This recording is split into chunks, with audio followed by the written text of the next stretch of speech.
Doctor MZ Tahir صاحب ہیں، regular ہمارے دیکھنے والے ہیں برمنگھم سے، اور شرکت کرتے ہیں پروگرام میں، کئی سوالات ان کے موصول ہوئے ہیں ہمیں۔ وہ کہتے ہیں کہ کیا شادی کی عمر کی احمدی لڑکی یا لڑکے کو اپنے طور پر یعنی ماں باپ یا رشتہ داروں کو شامل کیے بغیر اپنے لیے رشتہ تلاش کرنے کی اجازت ہے؟ تو جو میں عرض کر رہا تھا کہ جو عام طریق ہے وہ تو یہی ہے کہ ماں باپ اور بڑے جو ہیں وہ رشتہ تلاش کرتے ہیں، اور اس سے پہلے یہ سوالات بہت کم پیدا ہوتے تھے۔ آج کا جو دور ہے جہاں انٹرنیٹ اور سوشل نیٹ ورکنگ اور جو ہے MSM اور یا انٹرنیٹ کے جو بھی ذرائع ہیں، جس سے ہر جو لڑکا یا لڑکی انڈیپینڈنٹلی دنیا میں کسی جگہ بھی رابطہ کر سکتے ہیں، کسی سے تعارف کر سکتے ہیں، تو یقیناً ان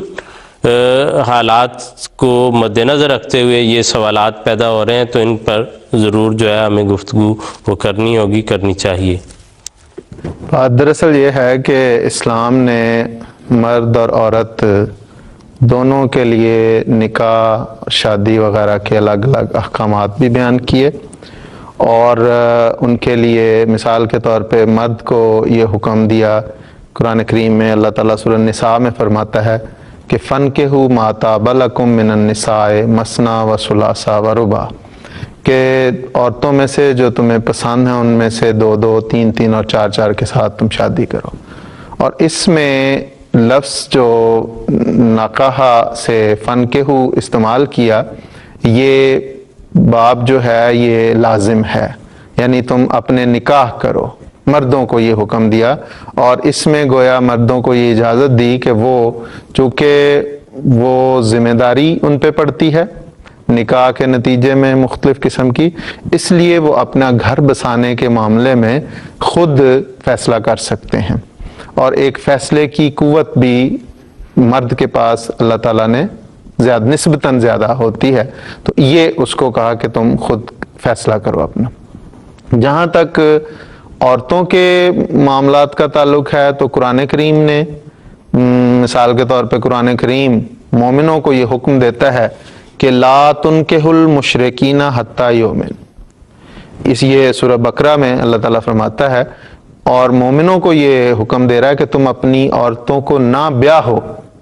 مشرکین کے ساتھ جب تک وہ مومن نہ ہو جائیں، جب تک وہ ایمان نہ لے آئیں، اس وقت تک تم اپنی عورتوں کو ان کے ساتھ نہ بیاہ ہو۔ گویا عورتوں کو کہ نکاح بیاہ کے معاملات جو ہیں وہ اسلام نے مردوں کے ہاتھ میں دیے ہیں، اور ان کو کہا کہ تم اپنی عورتوں کے نکاحوں کا بیاہ کا فیصلہ کرو،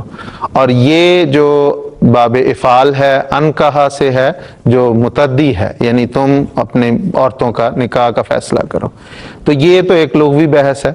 جہاں تک اور قرآن کریم کی بنیادی تعلیم ہے اس میں کہ مرد کے لیے اور صیغہ استعمال کیا اور عورت کے لیے اور صیغہ استعمال کیا، گویا مرد کو خود اختیار دیا، اور عورت کے لیے مرد کو کہا کہ تم یعنی باپ بھائی وغیرہ جو اس کے رشتہ دار ہیں ان کو کہا کہ تم اپنی بچیوں کے متعلق یہ کرو۔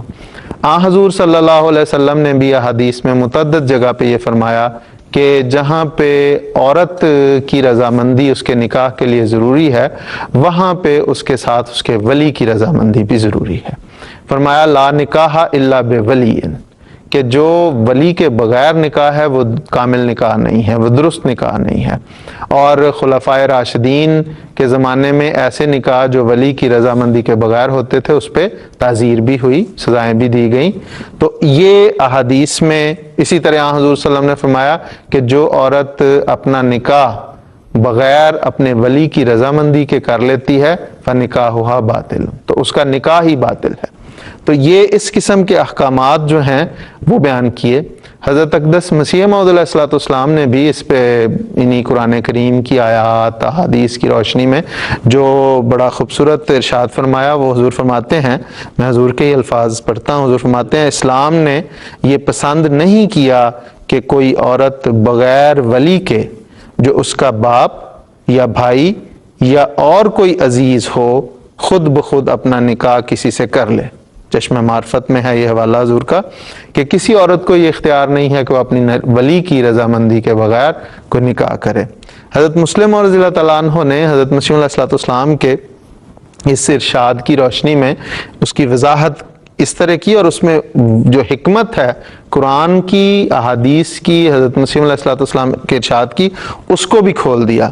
حضور فرماتے ہیں، حضرت مسلم رضی اللہ تعالیٰ عنہ فرماتے ہیں، شریعت نے لڑکی کی ولایت اس کے باپ یا بھائی یا کسی اور قریب کے رشتہ دار کو دی ہے،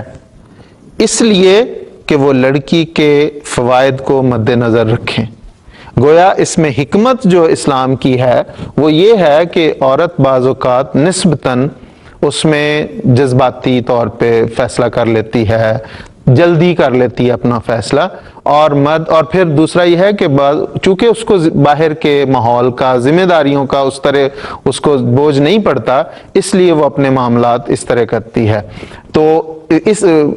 چونکہ اس میں جلد بازی ہے اس کی طبیعت میں، اس لیے اسلام نے اس کے ساتھ ایک معاونت کے طور پہ اس کے ولی کو رکھا۔ اور پھر دوسرا اس میں یہ ہے کہ تاکہ جہاں پہ وہ بیاہ کے جا رہی ہے وہاں کہ یہ نہ ہو کہ وہ سمجھیں کہ یہ بے یار و مددگار ہے، کوئی اس کی پرسان حال نہیں ہے تو جس طرح کا مرضی اس کے ساتھ سلوک کریں۔ تو عورت چونکہ نسبتاً کمزور بھی ہوتی ہے، اس لیے یہ ساری جو حکمتیں ہیں اس میں یہ اس کے فوائد کو مد نظر رکھتے ہوئے یہ جو اس قسم کے احکامات دیے ہیں، کوئی اس کو گرایا نہیں گیا، کوئی غیر منصفانہ تقسیم نہیں ہے، غیر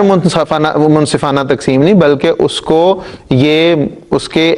ہیلپر کے طور پہ، اس کے مددگار کے طور پہ یہ اس کی اور اس کی سہولت کے لیے، اس کے فائدے کے لیے اس قسم کے احکامات دیے ہیں، اور اسی میں برکت ہے۔ تو گویا اس میں یہ خلاصہ یہ بنا کہ کوئی عورت جو ہے وہ اپنے طور پہ اپنے نکاحوں کا فیصلہ نہیں کر سکتی۔ اور ویسے بھی ایک اور بات بھی ہے جو فطرتی بات ہے کہ عورت کی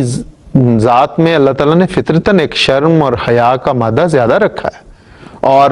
اس لیے بے شک عورت جتنی مرضی ترقی کر لے، پڑھ لکھ جائے، لیکن وہ جو فطرتی ایک تقاضا ہے، وہ ایک فطرتی اس کا جو حصہ ہے وہ بہرحال موجود ہے۔ اس لیے اگر کوئی عورت اپنے نکاح خود کرتی پھرتی ہے، یا جس طرح آپ نے ذکر کیا کہ انٹرنیٹ کے ذریعے یہ سہولتیں موجود ہیں تو وہ اپنے رشتے تلاش کرتی پھرتی، تو وہ ایک بے وقری جو ہے، جو اس کا ایک عدم احترام ہے، اس کی ایک صورت پیدا ہوتی ہے جو اسلام نے نہیں پسند کی، بلکہ اس کو ایک وقار عطا کیا ہے اور اس کو ایک احترام عطا کیا ہے۔ اس احترام کے ہی پیش نظر اس کے باپ یا بھائی یا دوسرے کسی قریبی رشتہ دار کو اس کا ہیلپر کے طور پہ اس کا ولی مقرر کیا ہے، تاکہ جہاں وہ بیاہ کے بھی جائے وہاں پہ بھی اس کے وہ فوائد کا مد نظر رکھیں، اور وہ لوگ بھی اس کو بے یار و مددگار نہ سمجھے اور اس کے حقوق کو پامال نہ کرے، اور ان کو یہ معلوم ہو کہ اس کی پشت پر کوئی کھڑا ہے جس نے باقاعدہ طور پر بات چیت کر کے معاہدہ کر کے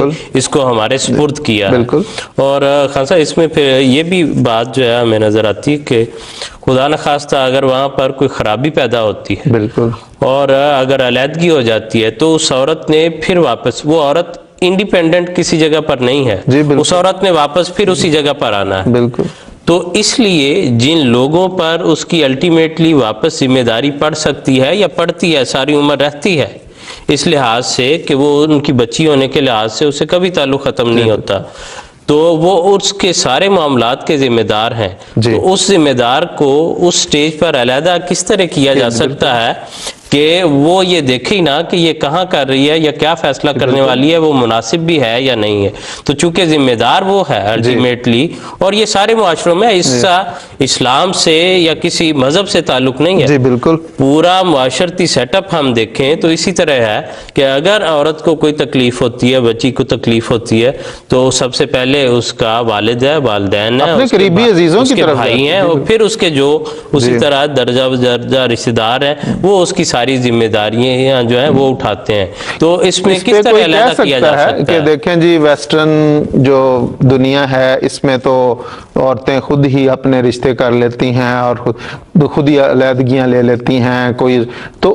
پھر اس کو نسبت بھی تو دیکھیں کہ جو حالات پھر یہاں پہ ہو رہے ہیں، ایک طرف اسلام کی دنیا ہے اس کی نسبت نکالیں۔ اسلام کی دنیا سے مراد اسلامی دنیا نہیں ہے، بلکہ اسلام کی دنیا سے مراد وہ لوگ ہیں جو اسلام کے احکامات پہ عمل پیرا ہے،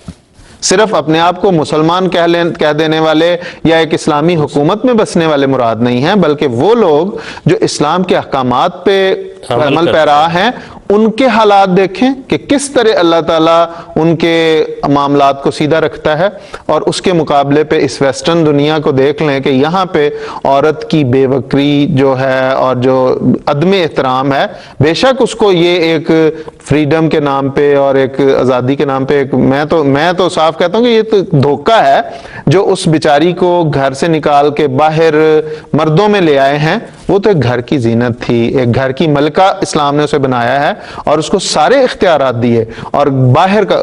حدیث میں آتا ہے کہ گھر کی، اپنے بچوں کی، اپنے خاوند کے گھر کی ذمہ دار وہ ہے، نگران وہ ہے اور بیوی، اور باہر کے کام کاج، باہر کی محنت، باہر کی مزدوری، باہر کی مشقت جو ہے وہ خاوند کی ذمہ داری لگائی، اور بیوی کو کہا کہ تم گھر میں بیٹھ کے، وہ احترام ہے اس کا. جی بالکل، اس کو ایک چاردیواری جو ہے وہ مہیا کی ہے اور ذمہ داریاں اور اس کی وقت کو قائم کیا ہے. کسی جگہ اس کو بے وقت نہیں چھوڑا، وہ خاوند کے گھر میں ہو یا وہ اگر وہاں اس کا بسیرا نہیں ہوتا ٹھیک طریقے سے تو والدین کے پاس چلی جائے، تو تب بھی اس کا وہ عزت احترام اور اس کی وہ جو چادر کے اندر رہتے ہوئے اور چار دیواری کے اندر رہتے ہوئے حفاظت جو ہے اس کو وہ قائم کیا ہے. اور ناظرین کرام، اگر یہ بھی ہم دیکھیں جیسے محترم خان صاحب نے ذکر کیا کہ اس کے جو نتائج ہیں ان پر اگر غور کریں تو جن لوگوں نے خود رشتے تلاش کرنے کا وتیرہ یا شیوا اپنایا ہے، اگر تو ان کی زندگیاں زیادہ خوشحال ہیں، زیادہ کامیاب ہیں، تو پھر اس کے بارے میں سوچنا چاہیے ضرور کہ کیوں نہ اس پر عمل کیا جائے. لیکن اگر یہ نظر آئے کہ ایسے دھوکے ہیں کہ اتھاہ گہرائیوں میں انسان گر جاتا ہے جا کے، اور اندھے کنویں میں ہوتا ہے گویا وہ، کہ دنیا کے ایک کونے میں بیٹھ کے دوسری جگہ وہ عجیب و غریب تصویروں کے ذریعے کہ وہ پتہ نہیں وہ اس کی اپنی تصویر ہے بھی نہیں جو آپ کو وہ وہاں پر دکھا رہے ہیں، اور تصویر میں اس میں کیا موڈیفیکیشنز کی ہیں، تو اس کو دیکھ کے کہ یہ میں نے پسند کر لیے اپنے لیے رشتہ، اور جو ہے چند لمحوں کی گفتگو میں انتخاب کر کے انسان اپنی جو ہے ذمہ داری پر سارا کچھ اٹھا کے چل پڑے، تو کوئی اس کا ساتھ دینے والا نہیں ہوگا. تو اس لیے جو طریق اسلام نے مقرر کیا ہے وہ برسوں سے آزمودہ، بلکہ صدیوں سے آزمودہ اور بابرکت طریق ہے، اسی پر عمل کرنا چاہیے. اور یہ جو چکا چوند ہے اس وقت کی اور جو روشنیاں ہیں، ان سے انسان کو جو ہے ان کے جیسے کہ فٹافٹ ان کے پیچھے نہیں چل پڑنا چاہیے کہ اس زندگی کو دیکھ کے تو، اور یہ بھی روب دجال میں سے ایک ہے کہ انسان ان کی چیزوں کو دیکھ کے، ان کے آئیڈیاز کو دیکھ کے یکدم مرغوب ہو جائے اور ان کے روب تلے آ کے وہ بھی سمجھے کہ اگر میں ان کو فالو کروں، ان خطوط پر اپنی زندگی گزاروں، تو پھر ہی میں کامیاب ہو سکتا ہوں، کیونکہ یہ اس وقت کے کامیاب لوگ ہیں.